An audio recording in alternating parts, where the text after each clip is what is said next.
آپ میں سے بہت سارے لوگ قرآن کا جب ٹرانسلیشن پڑھتے ہوں گے تو قرآن میں بہت ساری آیات میں آپ پاتے ہوں گے جہاں اللہ تعالیٰ ذکر کرتا ہے اللہ کا ہاتھ، اللہ تعالیٰ ہنستا ہے۔ قرآن میں جب آپ ان آیات کو پڑھتے ہیں، ان کے ٹرانسلیشن کو پڑھتے ہیں تو آپ کنفیوزڈ ہو جاتے ہیں، کیا لٹرلی اللہ تعالیٰ کا ہاتھ ہے؟ کیا لٹرلی اللہ تعالیٰ ہنستا ہے؟ ان تمام کویسچنز کا جواب میں آج کے ویڈیو میں دینے والا ہوں، اور سورہ آل عمران کی ایک آیت کے ذریعے سے۔ اللہ تعالیٰ ارشاد فرماتا ہے هو الذی انزل علیک الکتاب، وہی اللہ ہے جس نے اے نبی صلی اللہ علیہ وسلم آپ پر کتاب کو نازل کیا، یعنی قرآن مجید کو۔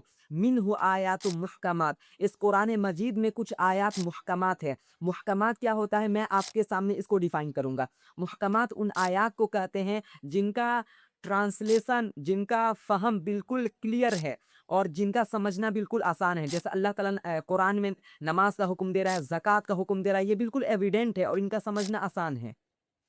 محکمات آیات کے بارے میں قرآن کہتا ہے ہن ام الکتاب، یہی کتاب کا اصل ہے، یعنی کتاب کا یہی وہ اصل حصہ ہے جس پر ہم سب کو عمل کرنا ہے اور جو ہمارے لائف میں اپلیکیبل ہے، جس میں اللہ تعالیٰ نے ہمیں احکامات دیے ہوئے ہیں اور اللہ تعالیٰ ہم سے ایکسپیکٹ کرتا ہے کہ ہم لوگ ان احکامات کے مطابق اپنے لائف کو گزاریں، ان احکامات کو اپنے لائف میں امپلیمنٹ کریں اور جن کا انڈرسٹینڈنگ بالکل کلیئر ہے۔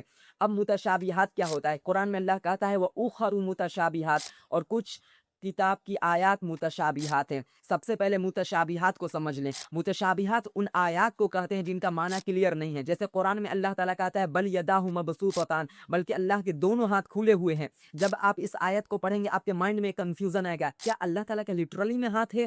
تو اس کنفیوژن کو دور کرنے کے لیے قرآن کی ایک دوسری آیت لیس کمثلہ شیء، اللہ کی کوئی مثال نہیں ہے۔ یعنی آپ سوچ رہے ہیں کہ آپ کے ہاتھ جیسا اللہ کا ہاتھ ہوگا، یہ بالکل غلط ہے، اللہ تعالیٰ کا ہاتھ نہیں ہے، اللہ بہتر۔